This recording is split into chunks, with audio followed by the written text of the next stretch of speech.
But, so 0 is still at 0. This point will now happen where? At pi over 2 it goes to 1. Now it's at what it's going to go to 1? No, it's too much. Cut it in half, right? Because that's what that does. So now at pi over 4 it's going to go to 1. Where's it going to go to 0? Camera can't see you. Oh. Where are you, Jeff? Sorry. That was weird. We thought we were expecting spring break. Oh, dude. We are also ready for that to happen. Alright, so real quick. So this guy is going to, of course, going to be now where? Half a pi? Pi over 2, right? This guy's going to happen at... This was 3 pi over 2. Now it's going to happen at half of that, which is... Half of 3 pi over 2 is not pi. 1 half of 3 pi over 2 is 3 pi over 4. Thank you. So that's right there. So now it's going to... That's going to be negative 1 there. And 2 pi, this 0 is going to now happen there. So now it's going to look like... Awesome. Now that's what we expected, right? It's going to compress it. That's why I said earlier, I said this compression and stretching makes a lot more sense with trig functions, because now it looks more like a spring. It looks more like, I can see the compression. Somebody did push that in. Somebody stretched my slinky out or whatever. Is the amplitude different? No, of course not. If I wanted to change the amplitude, if I wanted to make it stretch this way, what would I have done? I would have put the 2 out front. Right? I didn't, so it's too bad for me. But what... Now look here. The normal period.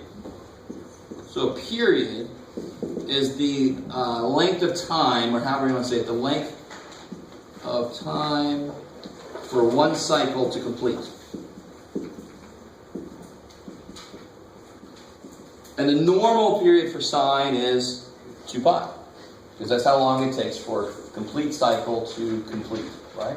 So the normal period is 2 pi. What's the period for our new function here? Period is pi. Because how long did it take for it to get through a complete cycle? Pi. So in general, what do you think? If I would have put a 3 there, what do you think the period would have been? 2 pi over 3. Whatever that number is, the period is going to be what it normally is divided by that. So we got our first little general rule to find the period of a translated sine or cosine function. The period of the translated one will be 2 pi over, and let me give you this. Get out of there, x. So if I call that k, because it could have been 2, 3, 4, 18, 1 half.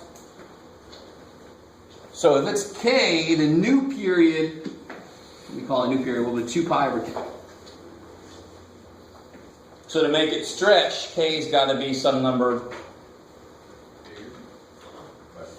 below 1. Right? If I made k 1 half, 2 pi divided by a half is 2 pi times 2. It would now take 4 pi for this thing. I've stretched it out and making it look more like a radio wave, right? Make everyone safe, right? If I push it, I will kill you. Push myself, they kill you, right? Because it's anyway. Sorry. Am I already on spring break or something? Okay, so that's the first thing. Second thing, real quick. So if I take this function now,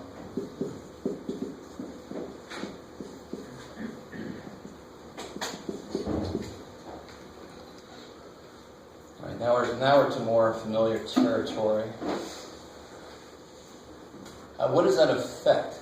Up and down or left and right? Left and right. Left and right, totally. In which way would it shift? This would be a shift.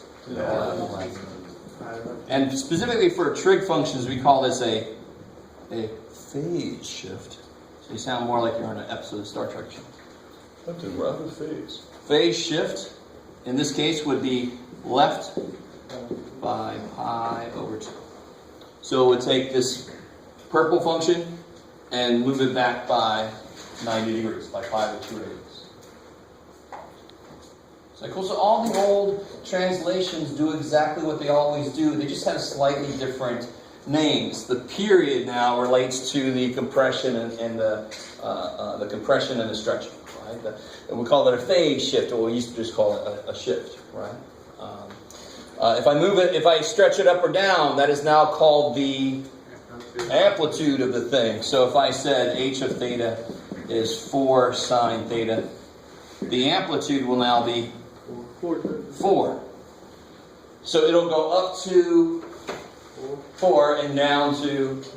So don't say the amplitude's 8. It's always, where is it from the baseline? Where is it from the middle line? Right? So cool. Alright, so let me give you this handout. Good, I have it. That's always helpful. I want to give you something, but I have it.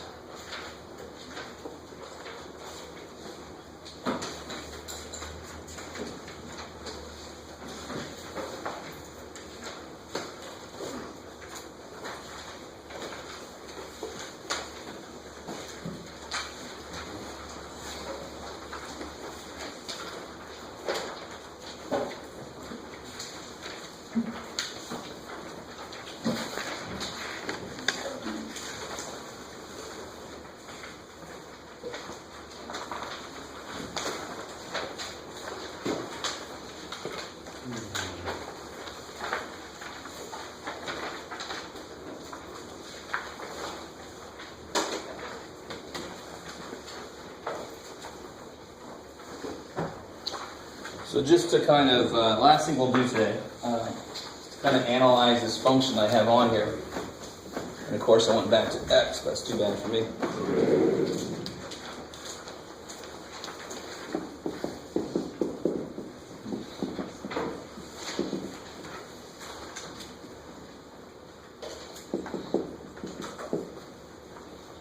So the reason that you can't just look here like I did here, to see what the phase shift is going to be, is that's what's happening. Is that happening to x? What's that happening to? 2 pi x. Not what is that? What is that happening to? That's weird. So what's that pi over 2 happening to? What's it being added to? Theta. So that was direct. I can see how theta, the theta axis, how it's moving on the theta axis. Here, do I have a 2 pi x axis? No, I have a freaking x-axis, right? So if I want to see how it's affecting it, I got to get that 2 pi out of the way. And you can see that's why I did that on the paper. Several things I could already tell, though, of course, is the amplitude is going to be 5, because it's normally 1, and now it's 5 times as big. What is this going to be related to? The period. Good. And what's the variable name I give it? The parameter name, really. Okay. So the period is normally, that is a neat way to spell period. I like that. The period is normally 2 pi.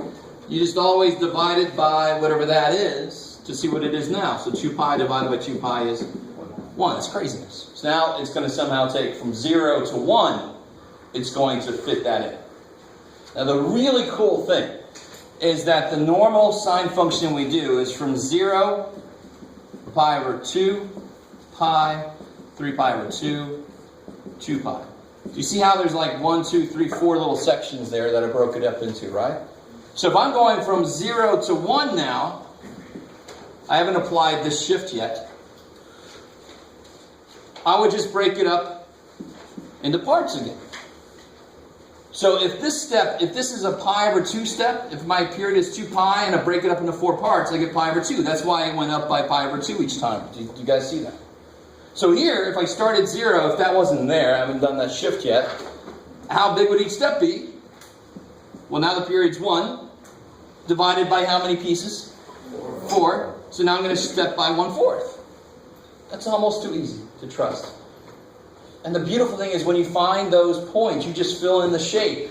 You really don't care about anything else. It's nowhere near as technical as you might have thought when you first started talking about this. So the period's 1, and the phase shift, the pish, you have to take a 2 pi out of the inside. And now here's where people freak out. And do you see what I did on the paper? When you take something out, you divide it out. So you can just go ahead and put that over that to really figure out what that is. So it'll be 2 pi times x minus 1/2. The pi's cancel. So that's why this is shifted back by 1/2. So now it's going to start at negative 1/2. Alright, cool. I just want to explain what's on that paper, where everything came from. And there's a cool thing about how to tell where the beginning of the cycle and where the cycle ends, right? That kind of stuff. And of course, this would be a shift in which direction. I should be careful here. To the right. I think I said back. Yeah. Silly. Sorry, guys. So right 1/2. So it'll be starting there now. Okay. But nothing's really different. It's just that what we call these changes, they have different names than we're used to. Yes, sir. So in terms of the period, we just kind of divide it by 4, and that's how we. Yeah, the normal period. These are my anchor points. Remember, I kept saying anchor points for when I want to shift things. These are the anchor points for my sine and cosine. Tangent's going to be different. Right? We don't even know exactly what tangent looks like yet, unless you look at the first handout I gave you. But yeah, it's always going to be a step of pi over 2. Well, what I can do in general, no matter what's going on, I take the period that I get and divide it into 4 pieces to see what my anchor points are now. And then I can just fit the picture in there, right? So what I get on the paper here is if the anchor points are now 1/2, go up by 1/4, right? Go up by 1/4. So that's 3/4, go up by 1/4, 1. So then I put those down, and I just fill the picture in over those points. So normally I'd fill the picture in over these points. Wee-haw! But now I'm just going to fill the picture in over 1/2, 3/4, 1. I'm going to fill the picture in over those points instead. Yes, sir. So for the end cycle on here, are you getting the extra 2 pi because that's the normal period? Beautiful. So to figure out where it begins, you take this and you say, where would u equal 0? Because that's where sine wants to start. So whatever x values make this 0, that's where my cycle that I'm going to draw starts. And wherever this equals the normal end, 2 pi, whatever x value makes that happen is going to be where I stop my cycle. And of course I put little arrows on the ends because it goes forever. But still, that tells me where I'm going to start and where I'm going to stop. There's all kinds of ways to find those, but it's a really nice, direct way to find those. If you know the period and you know the shift, you can just find them from that too. Right. Yes, sir. So on the graph that you drew on the whiteboard, what is the reason as to why you did negative 1/2 on the graph? The very bottom one. Oh, why did I put that there? Yeah. Because I forgot it should have been a shift to the right. Oh, That was my fault. All right. Now, obviously, that was very quick because I'm not going to see you for a while, and you're going to forget everything I just said anyway. So when we come back, we'll immediately start graphing sine, cosine, and we're going to look at tangent, stuff like that. Cool. Have a good break. Yay!